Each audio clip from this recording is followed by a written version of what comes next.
All right. We in the groove here. I see everybody following up in the chat. What's going on? I see y'all out there. Welcome.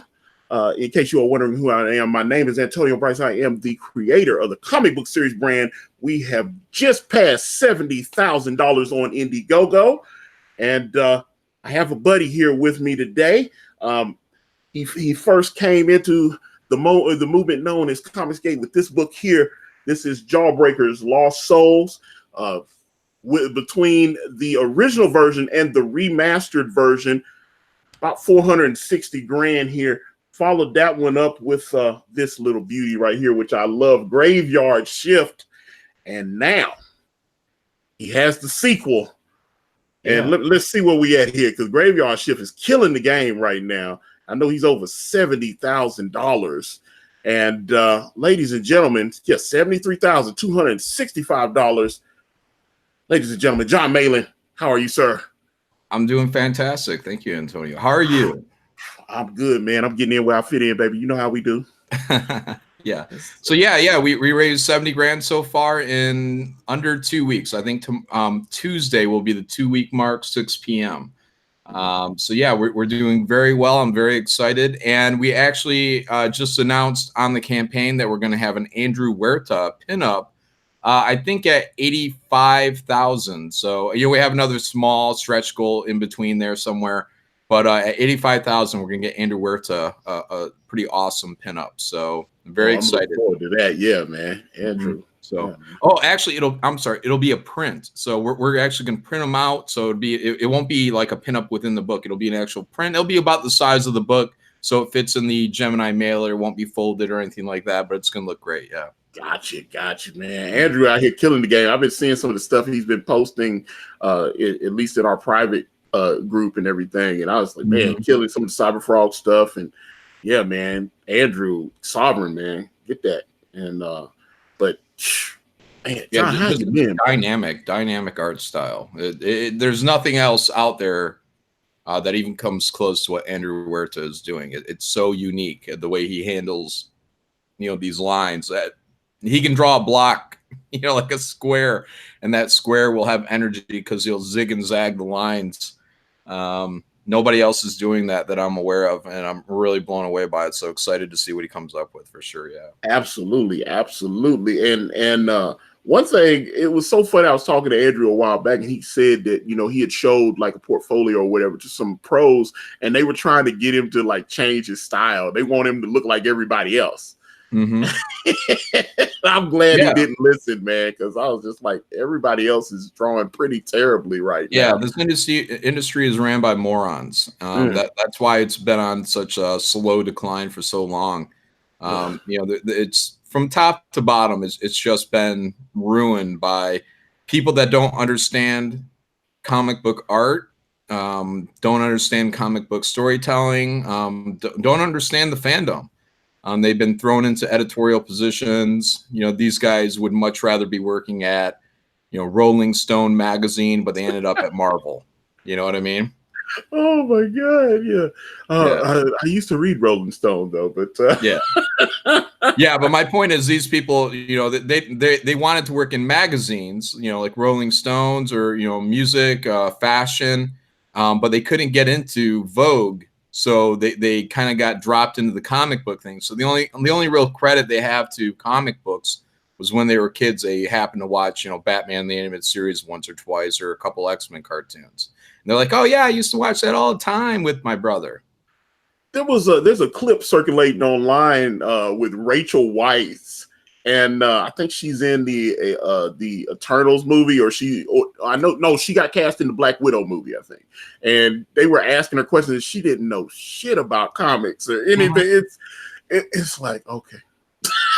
But I'd rather somebody be honest, be honest and say, I don't really check them out, but I got into, I started reading the material, and that made me interested. By the way, check out this storyline because it was pretty cool. Like, I'd rather a more honest thing like that. My point is that it's become, these are the editors at companies like Marvel and DC now. Yeah, I'm saying it's from the top. It's from the top down. It's like you honestly, that's the thing. When you look at those old interviews with Stan, Stan was enthusiastic about the product. And I just, man, maybe that's because he created so many of them, but he was enthusiastic. I was like, I always believed Stan Lee could sell ice to an Eskimo. That's the Excelsior. And now we're filled with an industry that frowns upon excitement, enthusiasm. I mean, look at the editor-in-chief right now at Marvel. You get once in a while he says something vague like, I got $1 million idea. Like, what? And then he announces like 3 dud projects where, because he's so out of touch with what actual fans want. When he's going around, the editorial line and everybody's, oh, yeah, great idea. Oh, yeah. He's asking a bunch of people that got no fucking clue.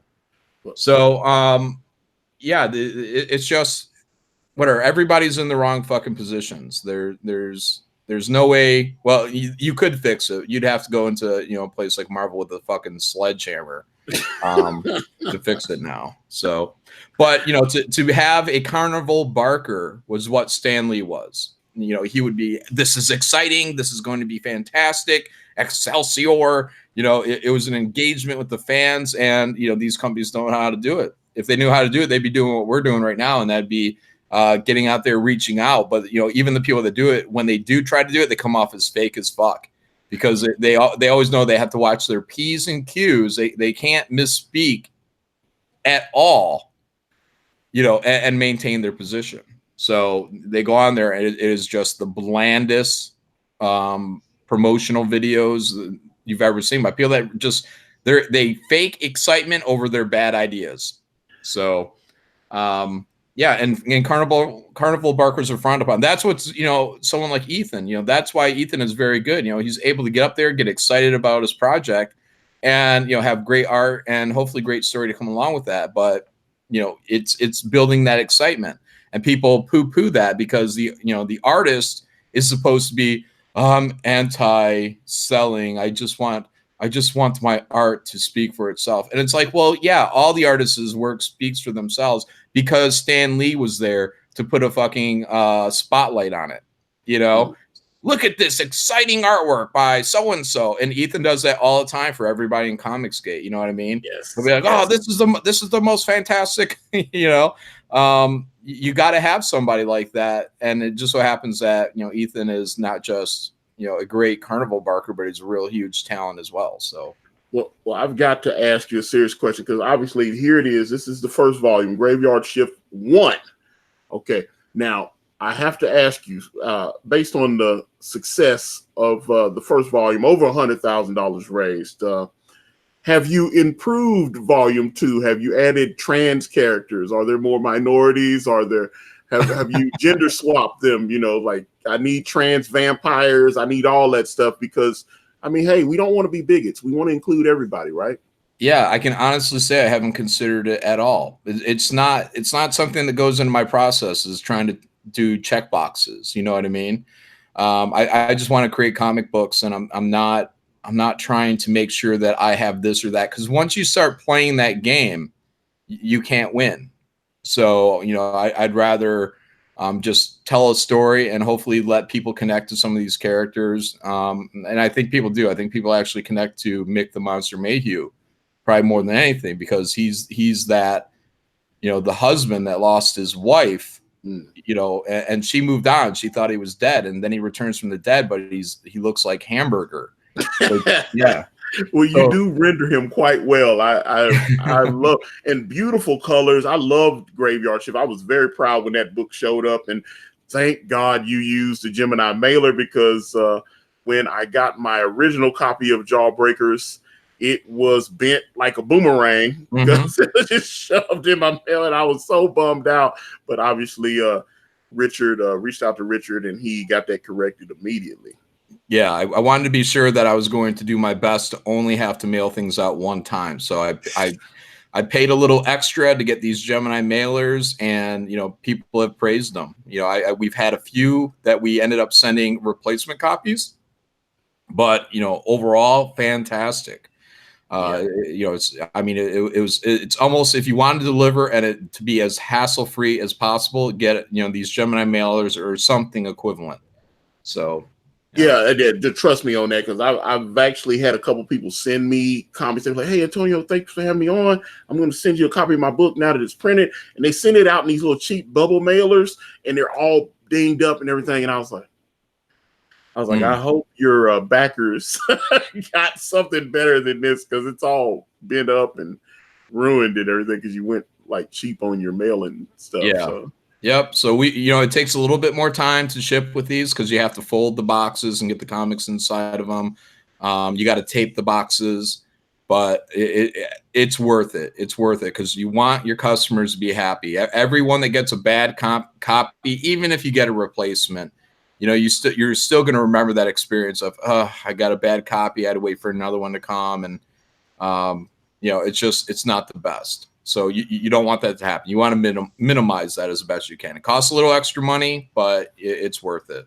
I agree with that. I definitely agree with that, but I will at least, like I said, I was very grateful that Richard took care of that immediately. And I got, when I got the replacement, it was beautiful. So when he launched Jawbreakers God King, I was on that immediately, because I know, that's at least I expect the same with Ethan's books. And I know if something that came damaged from you, you would have took care of it. You focus on customer service. That's one thing I always hear you talking about, make sure that these fans and these customers are taken care of, and, because that's your business. And yeah, we're all independent business owners in this movement. So. Yeah. And on this one, what I did was I actually put in the campaign. So if people scroll to the bottom, we actually have an email address in there for any questions or comments. If you have any trouble, just write in there, like, where's my copy? You're going to find it through writing to that email address. It's direct. It's right on the front page. It's going to be hopefully an even better customer experience because you got direct email. Right to Mark. And Mark is the one that handles all the shipping. So if you have a shipping problem, it's going to go right to the guy who's handling it. Okay. Yep. So just one small improvement that we're putting on here, just to make sure that the guy who needs to hear from you is going to hear from you. Hey, I like that, man. Like I said, I thought when y'all mailed them out the first time, I thought that was beautiful, man. I was like, it showed up. I was like, this is the standard, so I need to match this. I know when Ducks and Naples sent Bigfoot Bill out, mine got here very safely, but the tape was flimsy. And I told Doug, I said, Doug, they put like this 4-cent tape on the thing. It almost had swung open. I was just fortunate that my mailman didn't just rip it open and take it out, because he was telling me people were like getting mailing catalogs and stuff, like they were taking the books and putting in like a catalog in there instead of giving them the book. And I was just like, oh God, but it was horrible. And but mine came safe, and I was happy about that. But my goodness, I want to do mine the way you shipped out. So. Yeah. It's almost like Christmas, you want them to get that package and just be super excited when they see the package. And I remember even at Christmas time, like if there was like a damage on the package, I was just like, ugh.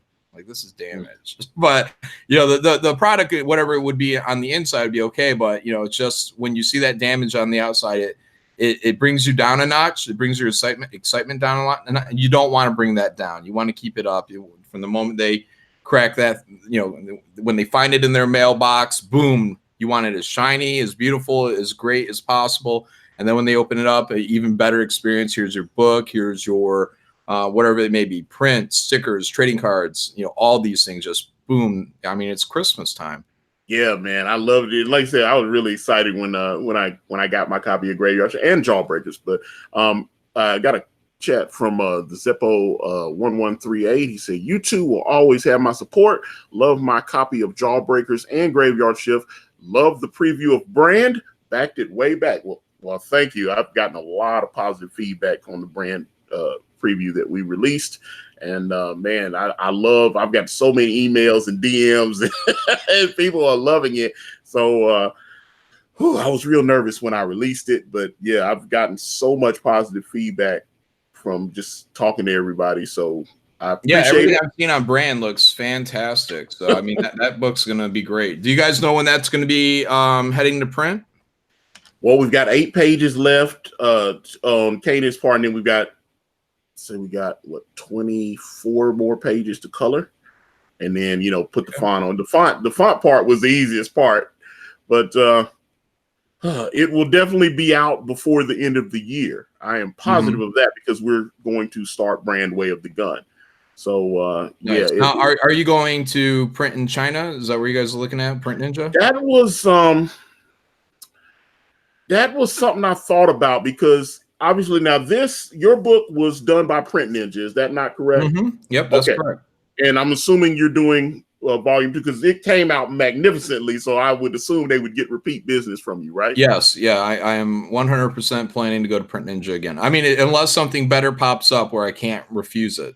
Yeah, I mean, I'd rather stick with the one and keep everything as consistent as possible. Well, the thing is, like, I got a great quote from Print Ninja. The shipping's a little high, but I got a great quote from them. I'm looking, and not to mention what they say, the 6 to 8 weeks. So when we get the print files completely done, I want it, I'd like to have maybe a 2 or 3 week turnaround if possible, so I can get to shipping those books out immediately. There's some US printers that may not give me the same price quote that Print Ninja gave me, but the shipping is considerably less, so it ends up making up for it because they're already here. If you find anybody that's doing a complete equal wash, I'm interested. So I haven't seen them yet. Yeah, there's one I'm waiting to hear back from. I just emailed the other day because I'm trying, but if I have to do Print Ninja, I will, because like I said, I love the quality of this book. You cannot match it. I was really impressed. I was like, oh, because I had what was the other, Kraken Press? Somebody told me to do them, and then I saw your book and I was like, whoa, I don't know if I can do Kraken Press. This book, the way I saw Graveyard Shift, it just looked amazing to me. So. Yeah, I think we had, I don't know exactly what our print run was, probably around 2,500, I think. I think we paid about $6,000 for it. And I think my quote's like 55. So yeah. Yeah, so that's probably around right. Yeah. So yeah, we got about, I think it's like maybe 54 and some change, if I'm not mistaken, because it's about almost 15 in shipping. So it was like great. But I mean, hey, I got the money. We can do it. We can do it. We can make it happen. I just need to make sure, because I'd like to get the books back to me and be able to start packing them immediately. Yeah. Now you can do expedited shipping with them too. I think they get the book back to you in about 2 to 3 weeks. They fly them in, but that's expensive. So that's why I was like, I saw that. Yeah. I was like, that almost doubles your print run. So if I think if we paid $6,000, we were paying maybe close to another $6,000, because we thought about it, because we're like, if we pay this, we're going to be able to get our books back and start delivery a lot sooner, rather than just on time. But we're like, well, we can take the $6,000 and we can use this to start paying people for for like what became the supplemental book for this campaign. So, we weighed it and we're like, well, we can still start shipping on time, and we get $6,000 extra. So we weren't in such a bind that we had to rush it. So, so we ended up just saying, we'll just let it deliver on its natural time. And it worked out pretty good. We started deliveries in February. So, but it did take a little bit longer than we wanted it to take. But that's because that was a real learning lesson, that one person with a full-time job handling all the shipping, it takes about 6 weeks. It took him about 6 weeks. So he also has a wife and a kid. But this time around, we're even going to do our planning even better. So, Well, I actually have Graveyard Shift Volume 2 pulled up. Let's actually have a look-see at it. Okay, so I know where Volume 1 ended. How are we picking this story up? What's the continuation here? Right there is where we pick it up. In Volume 1, there's actually a scene with Van Helsing where he's giving this speech, and this is the end of that speech. So this is where we go, and everything in Volume 1, it was a lot of time jump to kind of show you kind of what was happening, where things were at, and where things were going.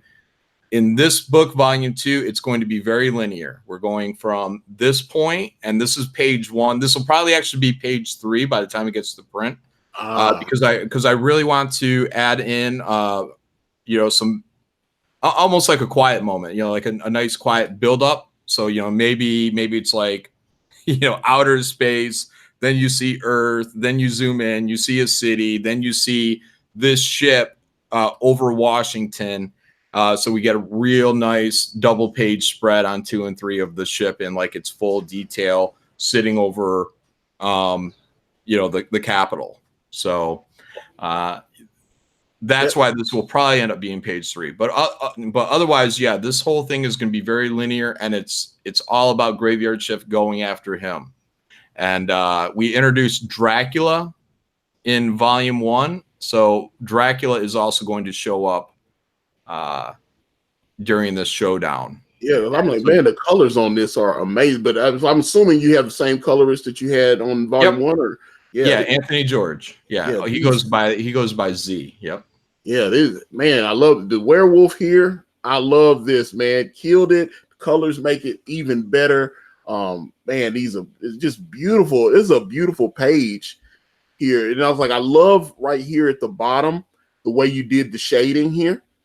That just, oh my God. Yeah. The color hold on the liner. Yeah. Oh God, man, that just looks fantastic. I was like, God, that looks beautiful. And you showed us this here. This is Mr. Dracula. You had showed us this in the private chat before you launched, and so we got to see a little sneak of this. And I saw this, and I was like, oh, and I love the colors, especially at the bottom, where he kind of did this. I don't know how your line art is, but it looked like he did this kind of blood, like a paintbrush. Yeah, I love that effect there. It's beautiful.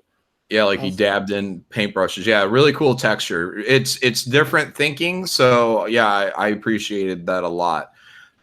Yeah, this is our Dracula. He's basically my excuse to draw Barry Windsor Smith's Wolverine, but give him big dragon or bat wings, however you want to view that. And yeah, so he's a lot of fun for me to draw. Yeah, he does have the Wolverine hair. I was like, okay. Yeah, 100%. That's me doing my best Barry Windsor Smith. Now, when I saw this image here, I thought this was the cover to Graveyard Shift Volume 2, but this is the cover to the supplemental book. Yep. So it could have been the cover to the Volume 1 reprint, but with supplemental right by her butt. You don't want to pass that up. So yeah, so this had to be the supplemental cover.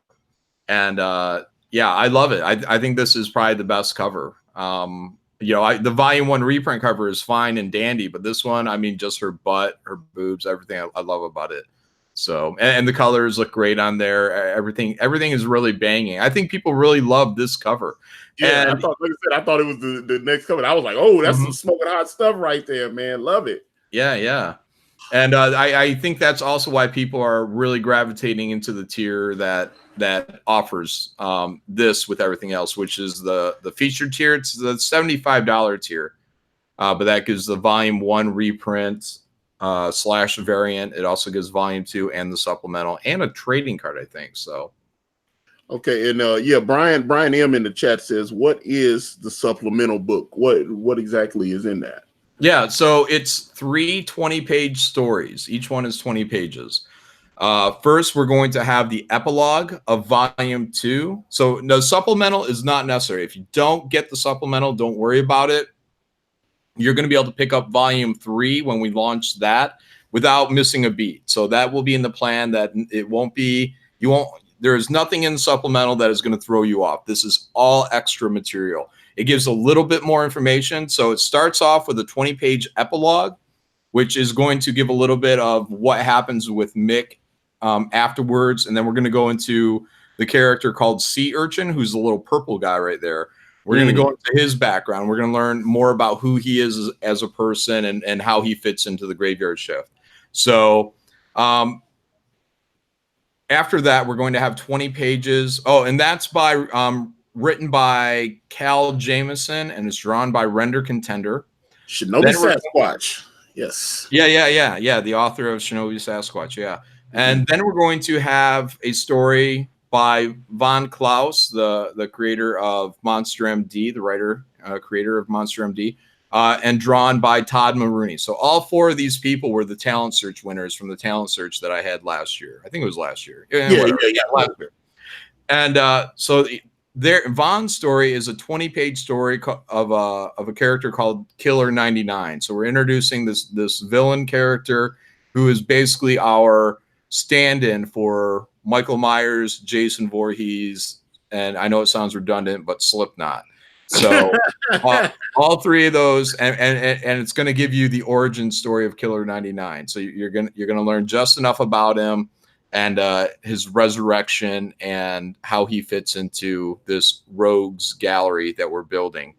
Then we're going to have an additional 20 pages written by Mark Polton, drawn by Mike McMahon, and featuring Lone Star.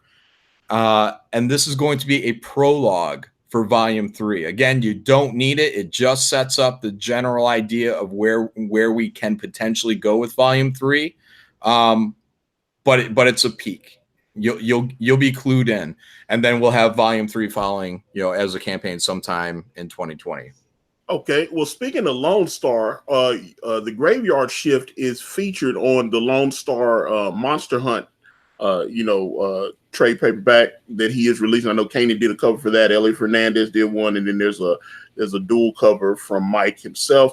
But let me ask you: is your Graveyard Shift, are they canon? And the reason I'm asking that is because when I had Richard on, Richard C. Meyer, the creator of the Jawbreakers, he said that he considered this particular story, the Monster Hunt story, to take place in an alternate universe, and it wasn't part of his main timeline. So I don't know, is this part of the main timeline here? Or is this just maybe a Elseworlds type story? I see no reason that it couldn't be in the same universe. So unless Mike pulled some fast one somewhere along the line, I don't see any reason why it couldn't count as canon. So the Monster Hunt story actually fills in the moments right before Mick Mayhew is rediscovered by his wife. So in Volume 1 of Graveyard Shift, you actually see the scene where Mick and his wife are reunited. But this will flash back and give you the moments before that. I don't know what I can give away plot wise about what Mike is telling, but it features the Jawbreakers, it features Lone Star, and it features Mike's other characters, the Unknown Soldiers. I bought that. I'm looking forward to seeing that as well. Let's actually take a look at your perks here that you got on the chat, because this one looks like it's doing real well for you. The Blood Bag, 315 claims so far, $75. What all do you get with the Blood Bag? That's the complete set. So you're going to get the Volume 1 reprint, which is the image on the far left there, the variant cover. You're going to get Volume 2. You're going to get the supplemental, and you're also going to get a trading card. The trading card hasn't been drawn or decided what it will be yet, so it's blank, but it will probably be one Graveyard Shift character. And we've already added in one trading card as extra. So what we're probably going to do is we're going to do one good guy, one bad guy for each card. So we also have a stretch goal. I think I put it on this one for another trading card. So stretch goals down here. Way below. Yeah, 45,000 stretch goal unlocked. And then graphic novel upgrades. We will upgrade Volume 2 interior pages from 70 pounds to 85. Man, that's one thing. I'm going to tell you something. When I thought, sometimes I would flip through those Graveyard Shift pages because you had such thick paper stock. I thought it was 2 pages stick together. I was like, y'all did not skip on the paper, brother. No, a lot of compliments, guys. I mean, everybody who has felt, so you can take Lone Star, the book, if you back the original Lone Star, and if you back Graveyard Shift, those books are actually almost equal in content, but one feels like it's a real $25 book. The other one feels like a thicker comic, So I mean, even that experience of holding the Graveyard Shift book is more of, it's like, yes, I feel like I could hit someone in the head with this and knock them out. Yeah, when I picked that bad boy up, I was like, damn. I was like, the paper, I was flipping through the paper and everything. I was like, my God, man. I was like, y'all definitely did not skimp. I was like, y'all put that money into the product. I was very proud to have backed the book. So yeah, and the new stretch goal, the 75,000, which we're only 2 away, because my goal was no matter what, these books were going. This book was going to be identical to the original volume 1, so it's going to match no matter what. So the 75,000 goal, again, we're maybe a grand or 2 away from. That's where we hit the 105. That was the interior stock that we had for the original Graveyard Shift. So right at that point at 75,000, complete matches. 85,000 is where we get the Ander Huerta print. And the 95, that's what it is. Trading card of Killer 99. So since we're going to have his introduction in the supplemental book, everyone's going to get a Killer 99 trading card thrown in their box. So that's everyone. If you only back 25, don't worry, you're going to get it. Oh, man. You may not know who it is, but the supplemental people will. But yeah, so yeah, okay. So I'm looking forward to getting all this. Okay, so now volume 3. Now when volume 3 hits, though, you will know who he is. Aha. So yeah, so Killer 99 will be prominent in volume 3. All right. So let me see. Okay, so you've got, let me see, just the comic by itself, volume 2, $25. Okay. And I know how's your shipping? Have you adjusted your shipping? I've noticed some of the people that have launched the second campaigns have, adjusted the pricing on the shipping, because that's always been a thing. So I don't know. Yeah, I did bare minimal adjustment to it. So I think we worked out pretty well on the first campaign. And if real quick, if you scroll to the $50 tier, I'll show you why I did a little different here. Let me see. So volume 1, volume 2 in the card. Is that the one? Right. So when we did our $50 tier for the original campaign for volume 1, our $50 tier was the book, and it was also for an ash can.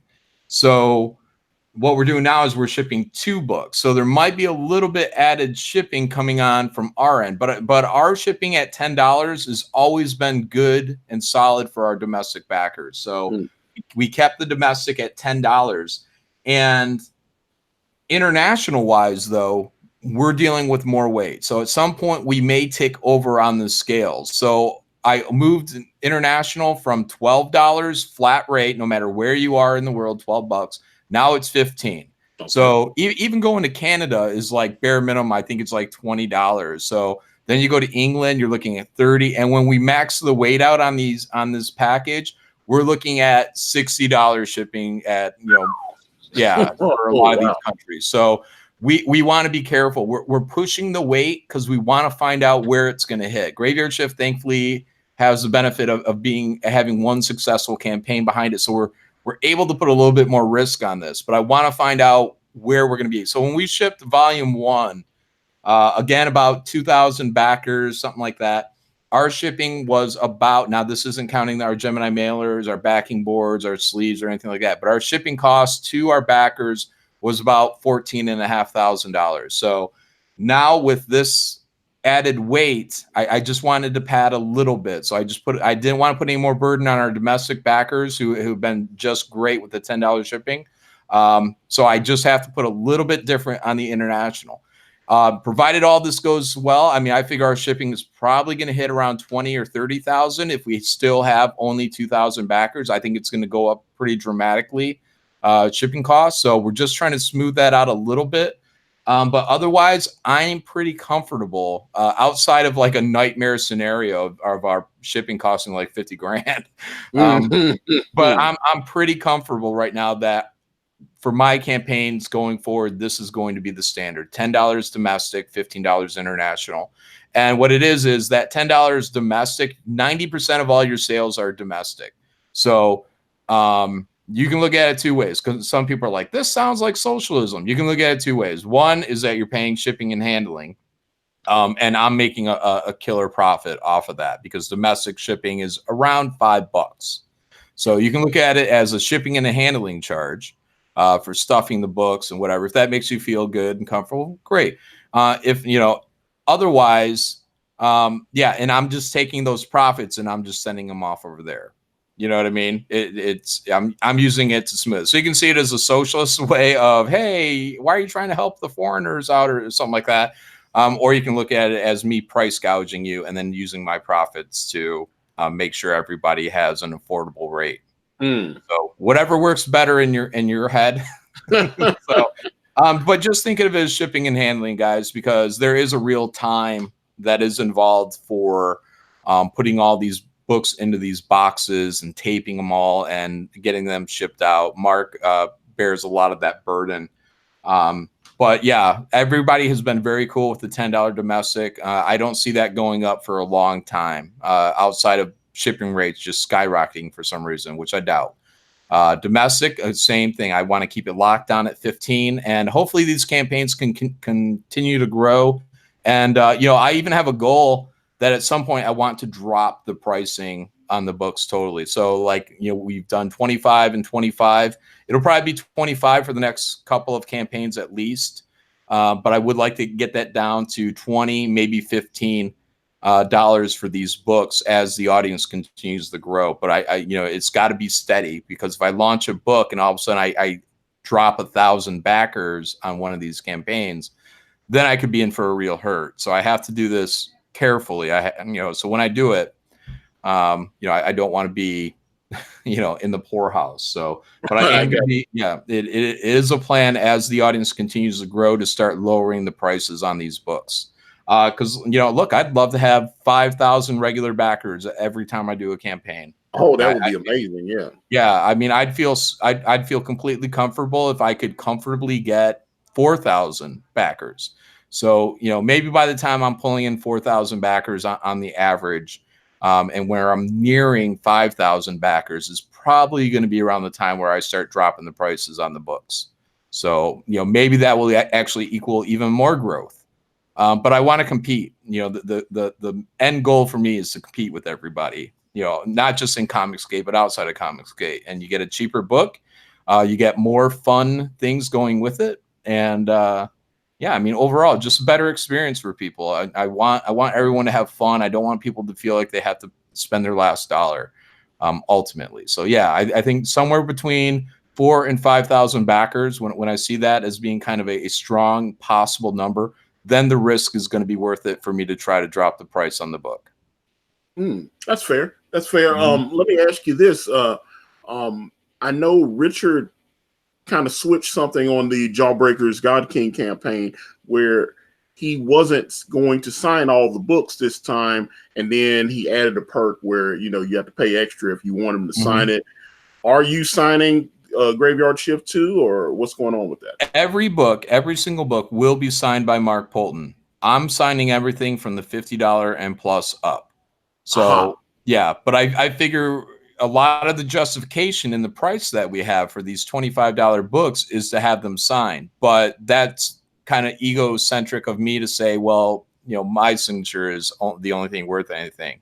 And I'm like, well, Mark's is worth just as much. So Mark can also sign his signature a lot quicker than I can, because he's got this really cool. Anyone that got the first book, he has this really cool kind of swishy P. Yes, he does. Yeah, it looks like a Klingon symbol, and it looks really cool. He just made that up for Graveyard Shift too, and it looked awesome. I can't do that. I have to. My name is 8 letters, and it's it takes up some room and some time. So he's doing like 3 books when I'm doing 1. Actually, I liked your signature on the book, though. It was nice. Yeah. Well, everyone at the $50 plus tier, they're going to get it. So, so just look at that as, everyone is going to get a signature, but mine is just going to be on the $50 plus stuff. But yeah, when I do Project Thundar, I'm going to sign everything, because that's going to be a book where only I am going to be involved as writer and artist. So every book will be signed by me. So I think it's very, I personally think it's very important that at $25, we make everybody feel as comfortable as possible paying that amount of money. And the signature doesn't take too long. So as long as at least one person on the creative team signs it, I feel personally, for me, that should be my standard, is that either the writer or the artist is signing. So I'm glad you mentioned that, because I was talking to some of my backers because they were asking about a follow-up. And once we start shipping Brand, we're going to go into the launch of Brand Way of the Gun. And I did say that the next book, because we only charge $15 for Brand. So, which we've got over 2,200 backers, which is amazing on it. But yeah, if I had charged, a few dollars more, we'd be over 100 grand right now. Yeah. I wasn't aware of that. Yeah. Now you said that. Dang it, Antonio, what were you thinking? Yeah. Well, nobody knew who I was. It doesn't matter. It doesn't matter. Yeah. Well, now they know who I am. So yeah. I did mention, I was like, in the next volume, I was like, we're going to, it'll be 25 and, it'll still be signed. Because here's the thing. When we hit 60,000, our backers unlocked Kanan's signature. So I have to pay for a ticket to fly this man out and have him stay. And we got to, put up with him for a week, and he's got to do sketch covers and sign over 2,000 books. We've got over 2,000 books to sign. So it's yeah. So I don't think charging 25 for the book and having it signed by myself and Kanan, because originally I promised I would sign the book. I was like, hey, I know, because Kanan's not going to be here for fulfillment. I'll be, packing the books with a couple of my friends that I'm going to be paying, and and they were like, well, I still feel like, that's too much. And I was like, 25 and have it signed by me and Kanan, and I got to fly him out and do all this. I think that's justified. Yeah, but no, $25 for a book signed by the writer and the artist is completely worth it. Yeah, I think people should really have a hard time arguing that isn't, an actual value for it, especially when these books go on the follow-up market. Yeah, Graveyard Shift Volume 1. Yeah, Graveyard Shift Volume 1 went for over $100, having both signatures on there. So, it's hard not to justify $25 for a book when a fan can potentially resale for $100+. So even Bigfoot Bill, I do believe, was reselling in the $200 range. Yeah, it definitely was. Yeah. Bigfoot Bill was high. I mean, I was telling Doug, someone was selling like the sketchbook for over $300 because there was that shortage of the sketchbooks. So they was like, hey, this is rare, $300. People were bidding on it. That's why I was like, I almost got the sketchbook the first time, and then I was like, no, I'll just get the book. And I'm kicking myself because I was like, man, I saw people scrambling trying to sell those sketchbooks. And I was like, damn, I could have had one, and it's there's a hot collector's market out there still, and as we continue to grow as Comicsgate, we will also continue to steer people and get the attention of other collectors to start coming this way, and they're going to want these books. So even Anna, that Star Wars girl, has said her OCD makes her need to get that first version because it matches the second volume. That's part of that. That mentality is, you want people to be excited, and that collector's mentality of having each one that matches the other. So Graveyard Shift Volume 1 cover was green. The first printing was green. And that's what we're going to do with all of our first printings. We're going to do that cover, but we're going to do a different color for it. So the second volume is blue. I actually loved the blue color more than the green, but I was outvoted by Mark and I think Eric Weathers. I don't remember who it was because I showed them the covers and I'm like, what ones do you guys like? And they're like, green. So I'm like, okay, we'll go with green. And then I was like, but we'll save blue for 2.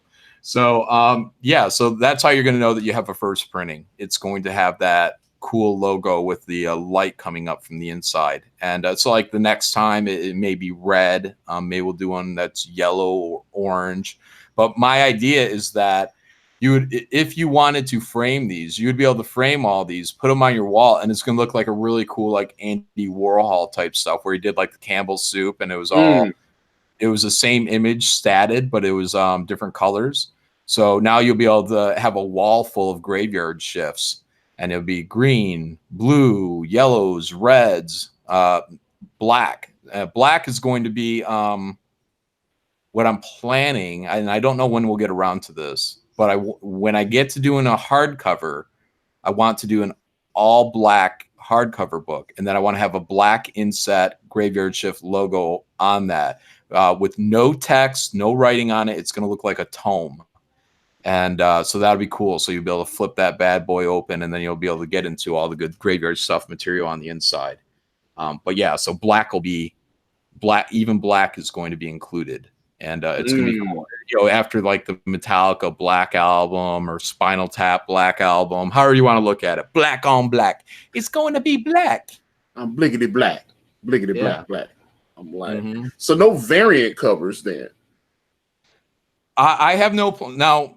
The only time I'm doing variant covers is for reprint. So volume 1 has a reprint or is a reprint. So that has a variant to separate it from the first stuff.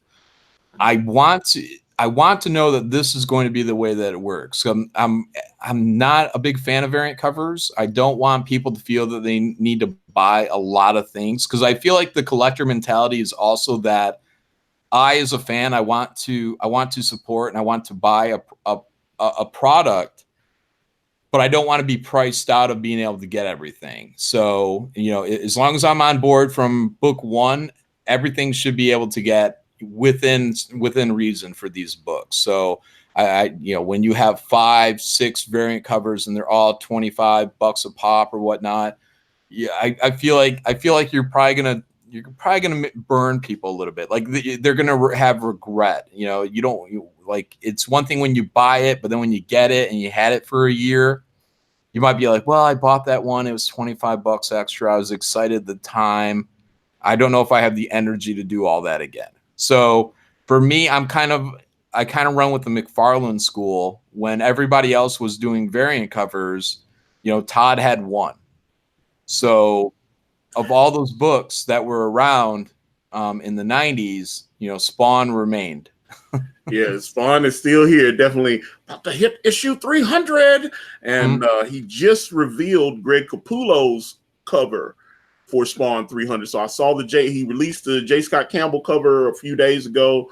And I think it was yesterday he released the Greg Capullo cover. I think there's going to be at least 7 or 8 different Spawn 300 covers from various creators and stuff. And I am very much looking forward to see, because, oh my goodness, some of the stuff I do. I think there's a Francisco Mattina cover and all of this is all kind of different Spawn 300 covers. I've seen 3 of them so far. See, for me, I mean, I feel like the mainstream, that's desperation now. These are dying breaths with all these variant covers. So with me, I'm trying to keep these campaigns simple. If I did do a variant, I would probably do one. Just one little extra one that people like a legit first print variant. So if I did with Graveyard Shift, I actually don't see me doing this with Graveyard Shift at all. Graveyard Shift is pretty much how it is. Like Graveyard Shift runs 60 days and it's done. There is no in-demand store. There's no second chances to get Graveyard Shift. So if you guys haven't backed, please go in there and check out the campaign.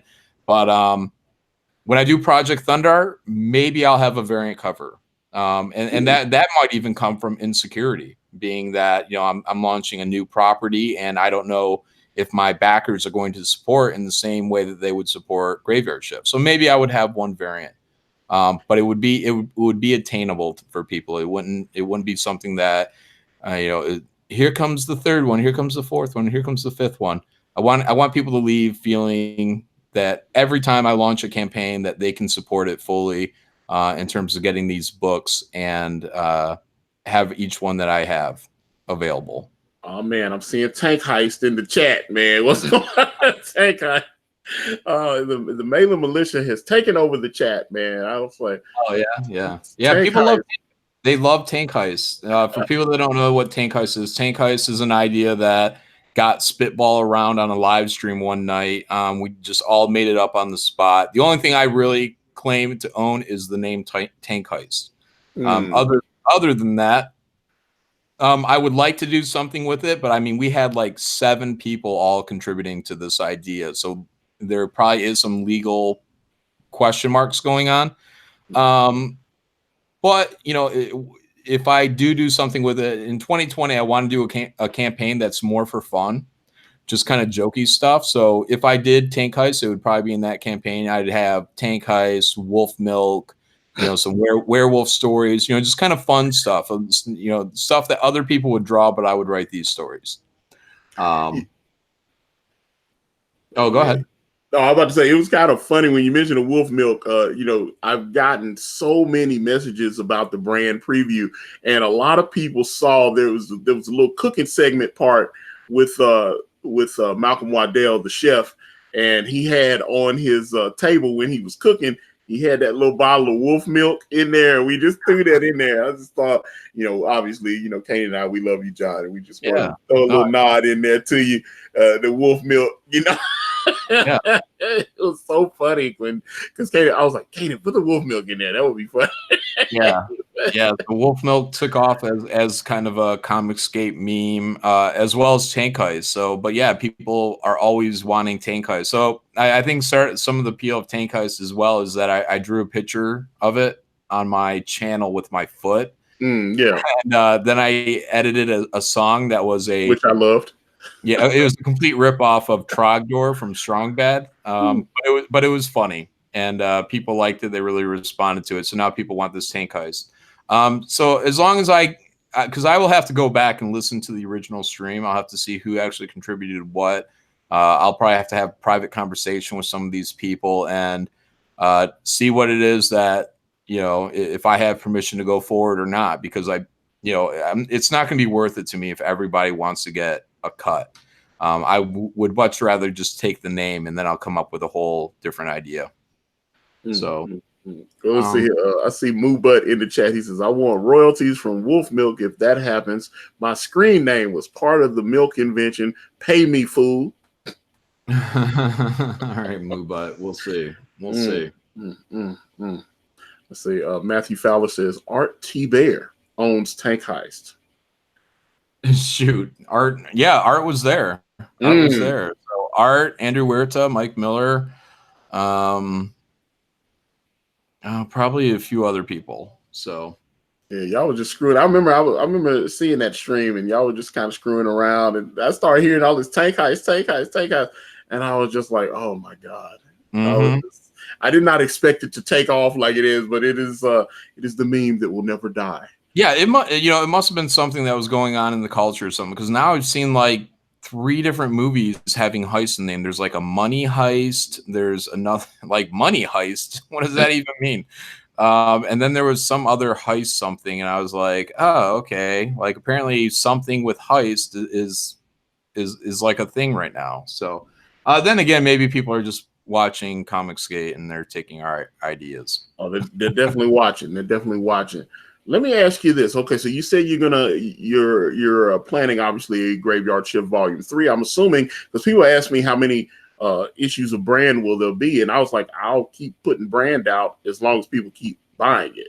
That's the game plan. So we've got, I've told Kane I've got volumes and volumes of stories that that we want to do together, and that is a plan. So, and then now you're doing the Project Thundar thing, which that sounds really interesting. So I'm looking forward to seeing that one as well.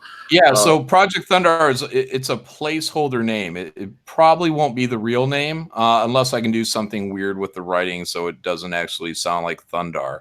But because it's the idea is that it's the scaffolding, the framework of where my starting point is that I wanted to do a story that was like Thundar the Barbarian. It exists in a world that is where black magic, black science, robots, werewolves, whatever you want to put in there, wizards, they all fit, they all make sense. You can have a cowboy run in out of nowhere and it still makes sense.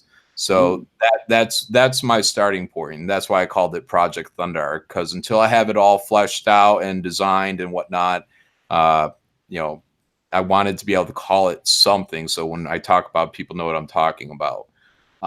But yeah, it's gonna be my dream project, in that it's going to be something that I'm going to write, I'm going to draw it, and it's hopefully going to be my highest achievement artistically. So that's the goal. It's a pretty big goal. But yeah, so I'm probably going to get pretty far along into it before I even start a campaign for it. So, because I know it's going to be a lot of work, and I want it to be perfect. So, and we'll see what we can tie along in there. I might do a satellite book, kind of like the supplemental. I might try to get some of my my Comicsgate friends to get involved and do some stories. We'll see. Just again to kind of enrich the book and add a little bit of stuff that I don't have the time to draw and get into because I'm trying to do. I mean, like the goal would be like Travis Charest level stuff when he did that X-Men Wildcats crossover. So I mean recall that yes, that's some of because I always feel again in terms of validating that $25 price tag, like how good, how hardcore do you have to draw? And me as a comic book fan, I would have, if Travis Charest drew a 22-page comic book, I would have no problem, and I knew it was something he was passionate for, I would have no problem at all paying $50 for it. I would be in love to pay $50 for 22 pages of Travis Charest level masterpiece work. I'd have no problem. But I'm going to do probably 50 pages, and I'm going to do my best. And hopefully, people will see it, and it'll be incredibly successful. And then we'll keep going with that. And as long as Graveyard Shift, I have a goal. Bare minimum, I hope to make $100,000. That's a good campaign, is getting right in the same ballpark as our first campaign. But I really need to see it at about 150,000. That's a comfortable mark where I feel like myself and Mark will both get paid, and we'll be able to keep continuing. But also that leaves us enough money to pay out talent to keep making more supplemental type books and bringing in just more creative talent. I think we're going to make it. We're doing. The sales are pouring in, my friend. I will say that. Also, now I wanted to ask you this because you worked on both of these books. There's Jawbreakers, and here's Graveyard Shift Volume 1. What are the differences? I don't know what the writing techniques are of a Richard C. Meyer versus Mark Poulton. Well, the Mark scripts are just plot, I think. So I haven't really dug into them. I think Richard did plot with a little bit of text. He might have had like panel 1, panel 2 type stuff. But Mark, I believe, was much more Marvel style.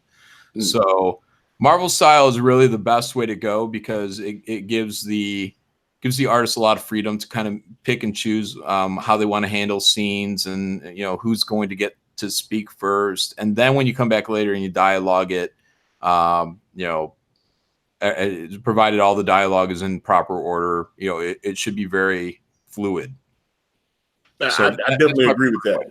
Mm-hmm. Yeah, because Kanan had never done a script like that before. He had never done work Marvel style, and I tried to, I was writing a more traditional script like panel 1 and it just didn't flow the right way. I know the story I want to tell, so I wrote everything out. And when I sent Kanan the revised script, he was like, "Oh my God, this is incredible," and he loved it. And he was like, "It gives me so much freedom." And when there was important stuff that needed to be in the pages, I made sure. I was like, make sure you put this in. I was, and that was another thing. So then he could go in, just like we've got 8 pages that need to be laid out. I know within the next week I'll get those, and he'll send those over to me, and then I'll start going down. And if there's a problem, I was like, hey, I need you to tweak this, and he'll fix it. He can fix it before he goes into the full render. And especially that's probably a benefit of him working digitally. So I just, but I enjoyed, and Kane was like, yeah, man, bring on the next script. So I'm ready for it. So I was just, he was happy. So yeah. And even Marvel doesn't work Marvel style anymore. So they work more full script. So everything I did at Marvel was panel 1, panel 2, panel 3, panel 4. I mean, it's a bore. So, doing it the old school way it's liberating for the artist. And I really only recommend anybody write like a full script where you're doing panel 1, panel 3, or 2, 3, 4, 5, etc. I only really recommend that to somebody that is someone that really understands sequential artwork. Like you really know it. Like you can draw yourself, if you can draw, if you can do layouts yourself, then I recommend, going to where you are in full control of what's being put down on the page. Like even Alan Moore, I believe, did layouts. So if you really understand what's going on and how the artist is going to hopefully present this stuff, and then it's not so bad to be in control, and you can lay down every thought you have. But doing thumbnails to give an artist is probably a really good decision as well. Now, the problem with that, as an artist, is your layouts may be more boring than what I would want to do. So, it's a give and take. So if you get too rigid, you might break your artist. But if you keep it nice and simple, I think that's really the best way. Just tell a story like a campfire, and let the artist figure it out. And hopefully you'll have someone talented like Kanan, and it'll look. Yeah, I don't know fantastic. if anybody else could have done what Kanan, because like I sent Elliot the script, and he was going over, and he was like, I like the script. He said, but I like to have that more structure about how many panels you want and everything. And I was like, but I'm letting you choose. I'm letting you figure out. And he was like, he said, I like the script to have a little bit more structure. So that's not going to work for everybody, but Kanan, and it sounds like I could send you a script, and maybe we could do something. Yeah, I would, which obviously I would love to collaborate with you on anything, but it was just, that's the thing. Kanan was like, man, I was reading the script and it read like a movie, and that's one thing when I've been getting the feedback from the people that read the preview, it was like they were getting that. They were like, man, it's like you really start, and then we stopped with the cliffhanger before the action picks up. And there you go. So if you want to see what happens when that last page is over, then you have to actually get the book. So, and that's, but I've gotten so far, it looks like about almost $500 in sales since we released the preview. Awesome. Man, I was surprised. I was like, man, people are just going crazy for it. And I really appreciate it. People sharing it and doing all that. So, how many pages was that preview? 21 pages. Oh, damn. That's a whole comic. Yeah, that's why I was like, and I sent it to. It's supposed to be. I'm supposed to get a write up on Ain't It Cool News. I sent her because she had asked for a preview and stuff like that. So hopefully she will, get that typed up and send me a copy so I can take a look. See, and let me see. Let me see here. So wait a minute. Chauncey, why you time a man out with the super chat, baby? Don't, please. I saw what his message wasn't offensive. He said back brand and back graveyard ship. Please, Chauncey, bad Chauncey. That's a fact. But yeah, I agree. Thank you. Fuck Google. Thank you for the super chat. Yes, back brand and back graveyard shift volume 2. I would agree with that. That was like, yeah, I don't know what happened there. I don't know, but Chauncey's good people. I like Chauncey. But I don't know. He perhaps thought he was protecting the chat. I don't know. So he's generally been a good mod, but I saw the message and I wasn't offended by anything he said. So please. And he spent his hard-earned dollars. Please, baby, please. But John, I just one thing you said something on a chat and I heard, and I thought that was really cool. You said that you had been given the rights to reprint Jawbreaker's Lost Souls. Yep. Yeah. So at some point, probably not this year, but somewhere down the line, whenever I do some kind of collected edition or something like that of some of my work, I'll probably have something. Maybe, I don't know if it'll have Graveyard Shift, but something like Graveyard Shift, Jawbreakers, maybe Project Thunder, all as one big complete set. I don't know. When the timing is right, I'll decide. But yeah, it'll have my cover on it, and so yeah, it'll be fun to release. So yeah, I'll definitely have to get that. I mean, yeah, because like I said, I've heard differing opinions on Jawbreakers Lost Souls, but one thing I cannot fault, the art and the coloring were beautiful on that. I just thought it was fantastic. And I was just even when he released the first, what was it, that big splash page, and you had the Eiffel Tower with the Godzilla type. It just came in, everything's perfect. I was just thank you. Brett R. Smith was the colorist on there. He did a fantastic job. A lot of credit to Brett as well. I mean, there was one page on there. I think it went on the campaign. It was like the aerial scene where the plane is flying over the forest. And I mean, it was so simple line work wise, and I think I wrote a note to Brett, and I was like, this is on you, man. Good luck. Give me some good colors on here, and he did. And it looks like a great. I mean, the plane flying over the base, it's still a really great page. Just what he did there, you get a sense of the heat, and I think he made like something was like a lake, and it wasn't really meant to be a lake, but it became a lake, and it looks great. So I think it was more like flat land, but he rendered it as a lake, if I recall correctly. But yeah, he turned something that was very simple into this, very beautiful, and that's what a colorist should do. If you're not lifting the art, I don't really need it. I don't need you. Absolutely. So, And yeah, Brett killed that. I was like, Brett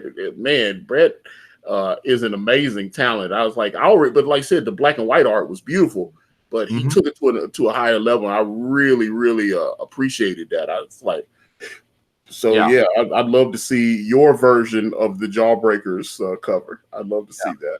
Yeah, and if I had more time, I would have loved to have gone back and do more rendering on the ape and things like that. So maybe one day I'll talk to Richard. Maybe we'll work out doing an actual remastered version of the artwork on there. That won't be for till down the way. So because if I knew that I had 5 more months to work on it, well, I would have took 2 more months. So I would have worked on it for a couple more months, but I didn't know that the campaign was going to go until almost the next year. So, I figured I had a deadline. I had to meet my deadline. But yeah, so yeah, if I had a choice, I'd probably go back there. I'd spend more time rendering the ape. Maybe even doing more other things, just adding in little tidbits and stuff like that. Again, one of the benefits of being a digital artist. But yeah, overall, I'm very happy with how that campaign went, and working with Richard was a blast. And if you guys get the opportunity to work with Richard, I highly recommend it. He was very easy to work with, and prompt on payments for me, and I appreciated it.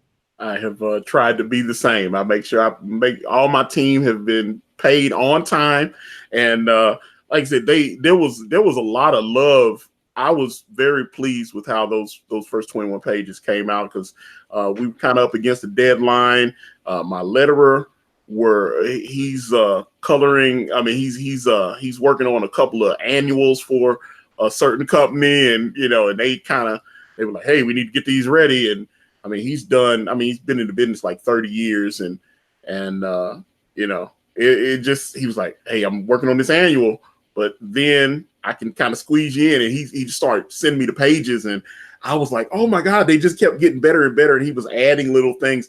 His letters were making the pages better. Just the way he used really smart choices were in some pages where we had pennants like shooting a blast of energy at David Craven, and he didn't want to overpower with the letters, so he used these like transparent letters. It was so cool. I was like, yes, you can still see Kanan's art, and you get the point what he's trying to do, and I thought it was fantastic.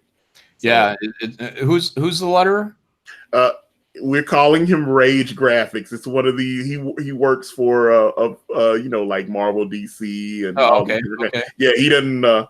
He's Comicsgate friendly. Let me just say that. Yeah, that's fine. No, I was just wondering if it was Eric. So Oh no, Eric actually reached out to me because my letterer was going to quit because he didn't want to have his name on the book, because he's still getting legitimate work, and then I ended up losing my letterer, and Eric hit me up, and then I found another guy. He's like, well, I'm watching you guys. I'm watching you on Ethan and stuff. I appreciate what you guys are doing, but he said, yeah, I need my checks from Marvel too. And so he said, I'll be happy to do it, but we can come up with a different name for me. So we put we changed his name, and I'm happy with his work. So he said that we can continue working together, because he was like, man, I really like the story and everything. And everybody was like, the letters, my colorist is amazing. He's worked on like G.I. Joe and different books. And so it's like, yeah, I was just blown away by everything that I got. I just got a top-notch team. Lucas King in chat said Eric Weathers lettered the pyramids and the that's probably true. Yeah, it's probably true. Yeah, right. And you know, I praise Eric a lot, and I'm going to do it here for a second too. In that, having a letterer that is able to actually have their name out there, it's important, because as much as Antonio loves his guy can be gotten to. So once someone figures out who that guy is, that guy can go. And that's scary. That puts creators in bad positions. So it's important that when you have somebody that letters, Eric Weathers, his name is out front. There's no false identity there, and he can't be intimidated. So, the importance of having a good, strong team can't be understated. So, I'm glad that you have who you have. I'm just saying that, he can get got. That's why we've kept his name under wraps. That's what I was like. No, I don't want those checks to dry up for him. So, but he's also making the mistake in that the real money is going to be in Comicsgate. So, he should be loud and proud for Comicsgate. From my point of view, Marvel is fine and dandy, but letterers are a dime a dozen. You might as well get in where people can respect you for your courage. That's true. Yeah. So, yeah. I definitely agree with that. And like I said, he definitely supports what we're doing, but he wants to keep paying for them homes. Oh yeah, no. I'm sure he's great. I'm sure he's fine. I'm not trying to put him down or anything like that. I'm just saying that, as someone that has employed people, I don't want someone to have to just spontaneously drop out because someone found out who they were. Yeah, absolutely. And I was like, and trust me, that has been a concern, but we've fortunately kept that information under wraps, and I mean, like I said, so far the work speaks for itself, and everything about that book looks fantastic. I didn't know if you did you actually see the preview, or are you waiting until the physical? I saw something click around, but I thought it was like by some SJW or something like that. And I clicked on it, and I was like, oh, I've seen these. It was the girl walking pages. Yeah, but I mean, like, there's a PDF now with the completed 21 pages and the cover and all that kind of stuff. So yeah. Send it out in the back. I know you're a backer, and I sent it out in the backer update. Yeah. So. No, I'll give it a full look through though. So because I was going through, I think it was on Twitter at the time. So I saw that, I'm like, what is this person talking about? And I clicked on it. And I was like, what's wrong with this? And then I went back to see what it was. I never found out what it was. So definitely wouldn't click on things from straight, like, because like I said, I can send it to you. I can put it in the DM with you or something and let you check it out. So. And because I would definitely love to, I know Ethan checked it out finally. I've been bugging Ethan. I was like, check it out, Ethan. He was like, oh, this is great. And I was like, okay, I gotta have that. I don't know.